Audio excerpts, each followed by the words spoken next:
Welcome, Gunrunner.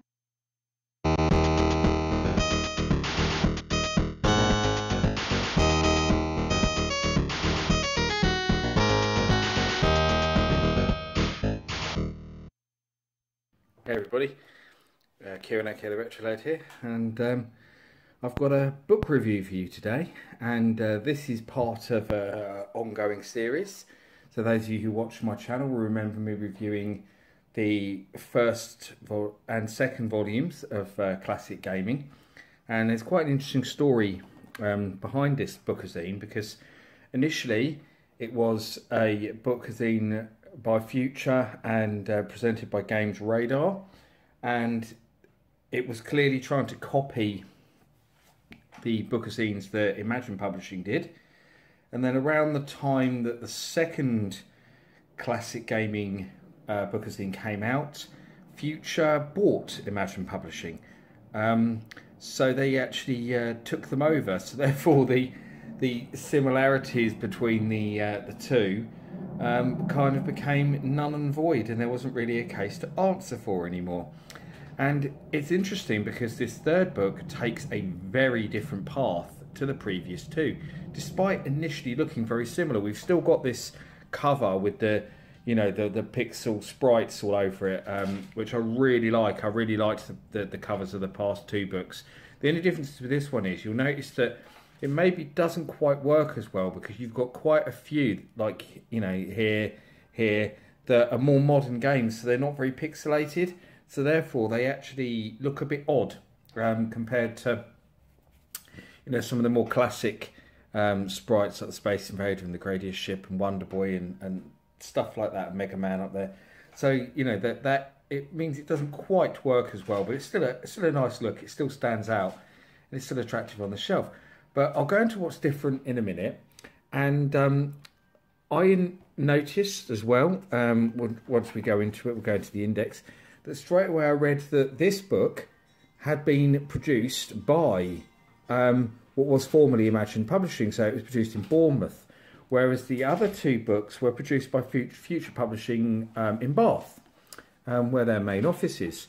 So obviously they'd got the ex sort of Imagine Publishing guys to put this book together, which makes sense given their experience with bookazines, and that would explain why it's very different. And you'll see this from the contents. Now the contents is very much like one of Games TM's retro magazines that they do, which I've reviewed many times on my channel. Excellent bookazines that are compilations of the retro section from Games TM magazine, and the look is very similar to Games TM. Especially, as you'll go on to see even more when I go through the magazine. And I'm actually pretty sure that they've taken a lot of the content from Games TM and maybe just tweaked it and redesigned it slightly. So they may have even taken some stuff from Retro Gamer, but I particularly noticed a few articles that were quite reminiscent of ones I'd seen in Games TM. But also, the biggest difference is that the previous two books focused on machines.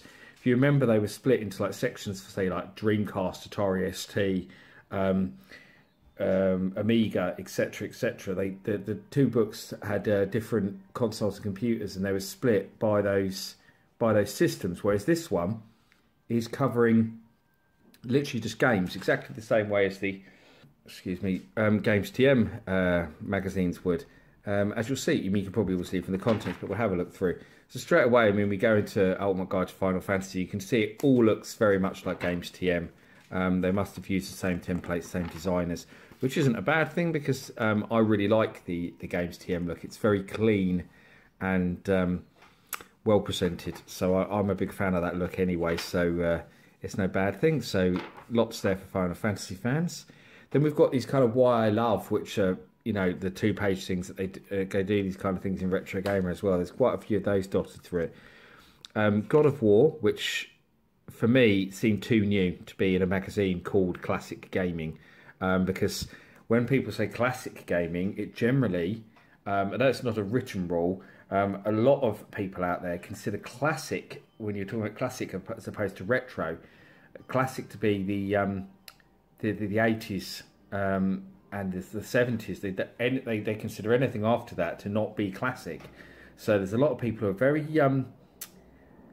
certain on that definition. They almost live by it. There is a group called I'm a Classic Video Gamer on Facebook, and a lot of the folks in that group are very firm on the use of classic to describe games. And if you post anything after the sort of 1990 and call it classic, some of the people there get quite annoyed with you. So God of War did seem quite out of place. It seems, I mean, I don't really still consider the PlayStation 2 retro. I know a lot of people do. To me, it's still not. I think it still seems too new, and the games seem, you know, that this seems too much like a modern game for me, certainly. But I know a lot of people feel differently. So there we go, Marvel vs. Capcom. Then Sonic the Hedgehog. So you already noticed that the games in this magazine are very focused on those big franchises. I did quite like this though, which shows, you know, important platforms before Sonic came along, stuff like Pac-Man and Pitfall, which really isn't so much a platform. It is more of an arcade adventure, but it did certainly set a lot of the precedents and standards for what we know as the modern scrolling platform game, and stuff like Yuji Naka did next, and games inspired by Sonic, etc. Quite nice. So from Sonic to a possibly even more iconic character in Pac-Man, and it goes through all of Pac-Man's different games right up to the present day. Lots of great ones there. I'm a huge Pac-Man fan, especially Pac-Man 256, which I play constantly on my Xbox One. I'm absolutely addicted to it still. Easily one of my most played games on the Xbox One, without doubt. And some of the best clones there. Fast Food is a big favourite of mine when I was a kid. And Snapper I played a lot at school when I should have been doing work. Res, Destruction Derby there. Remember having a lot of fun with that game on the Saturn. Well, I love Micro Machines. Metal Gear Solid. I've never been a fan of the Metal Gear games. I remember my friend buying Metal Gear Solid and raving about how amazing it was. It was my flatmate actually. He had a PS1, and I always thought it was boring and annoying. But I know I am in the minority on that. Ultimate Guide to Donkey Kong, another classic character. There's a lot there, from the Game & Watches right up to the modern stuff. Interview with John Romero, who I was lucky enough to spend some time with at Revival a couple of years ago. I've still got my Jaguar Doom that is autographed by John, and we had a great chat and a good time and shared a few drinks together, which was fun. He had some great stories, really nice guy. Tomb Raider isn't a franchise I've ever particularly liked. It's just not my kind of game. I always found it a bit, especially the early ones were a bit clunky as well. I've not tried any more modern ones, I have to say, so maybe I should give them a try sometime. Resident Evil. Again, Resident Evil is a series that never grabbed me, and I don't know why, because the theme of it is certainly right up my street. But I mean, I quite enjoyed the one on the Wii. Was that 4, I think? But I just never got into it the way I have with, say, for example, Dead Rising series, which I absolutely adore.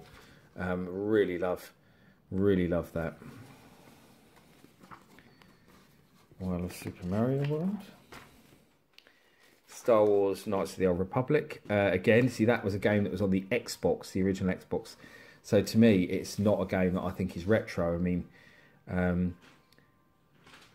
I've got a local games shops that still got selling Xbox games, second-hand ones.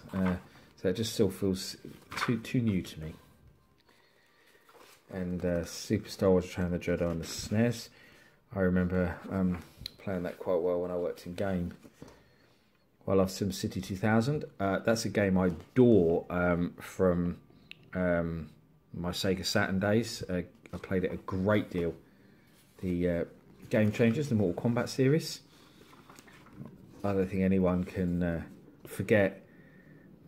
Anyone who's around at the time can forget the impact of that game when it came out. I mean, it was a phenomenon, is the only way to describe it, I think. The Ultimate Guide to Teenage Mutant Ninja Turtles. Lovely. There's been some great Turtles games over the years, especially the original arcade game, which I still play from time to time with my son, actually, on main, because he loves it as well. So Hyperstone Haste on the Mega Drive, another one I still play to this day. There's a lot of good Turtles games over the years, and I loved the original cartoon series as well. So there you go, Wipeout 3. Again, that feels very new, but I'm just repeating myself there. Space Invaders, one of the all-time iconic video games, and nobody can dispute the legacy of Space Invaders, and it's still a series that's going to this day. There's been some really nice updates on Space Invaders actually in more recent times. Wild of Gradius. Coding back the years with David Darling of Codemasters, and if I go back to my Spectrum days, without doubt Codemasters were one of my go-to companies. I used to have a little newsagents that I used to buy budget game from. Pretty much every Sunday I'd go down there with my pocket money and buy a budget game, and if they had a Codemasters game, that would almost certainly be the one I would buy before anyone else, because I just loved their stuff. Their simulator games, you know, Advanced Pinball Simulator, Fruit Machine Simulator, stuff like that, were just fantastic. Quick Snacks was another I loved. Rockstar 8, my hamster, which is just an amazing game. So yeah, loads of great memories of Codemasters. Guide to Castlevania. Not a series I particularly like, but it has its fans. It's amazing how many Castlevania games there are, though. Simply incredible. Wild of Nights into Dreams. Great memory from my Sega Saturn years, especially Christmas nights, which I still actually sometimes stick on at Christmas because it's so good. Half-Life 2, a game that I have to say again feels quite new to me. Tim Schafer from Double Fine, talking about the games that he did over the years. The Ultimate Guide to Blizzard. A lot of people don't really know that they started off, you know, doing games for the Mega Drive and SNES, like Lost Vikings and Rock and Roll Racing and Blackthorn, etc. Goes through them, and they weren't all good either. I mean, Justice League Task Force was an absolute load of pants. So it just shows now everyone sort of regards them as sort of this AAA publisher, and yeah, they weren't always like that. They did do some duffers back in the 16-bit years. Darius 2 in the arcades, and that's pretty much it. So in summary, really, this book is very much a kind of look back at the greatest games ever kind of thing, rather than being on the format of the last two where they focused on systems. So there's lots of good stuff in there. I think especially it's been aimed at the kind of casual retro gamer rather than the hardcore ones like myself and you know, and the real collectors out there, because we probably know a lot of the stuff and we're very familiar with the games in here. But certainly if you're more of a casual retro gamer, then this has got some great stuff in there for you. Covers a nice range of games and quite different articles. So it's interesting to actually see that they have actually kept this series going of Bookazines, because now obviously they've taken over Imagine. A lot of people thought that it would sort of disappear, and they were just continuing focusing on Imagine's Bookazine business, which has always been very successful. So it is interesting to see what they've kept this series going. But I do feel that this doesn't really vary much from the Games TM Retro series. But again, I guess that the Games TM Retro series is aimed more at the hardcore sort of retro gamer like myself, and this is aimed at the more casual one. Anyway, I hope you enjoyed this look at Classic Game Volume 3. Please give us a like, subscribe if you haven't already. Thank you for watching, and I will see you all with another video very soon. Thank you. Bye-bye.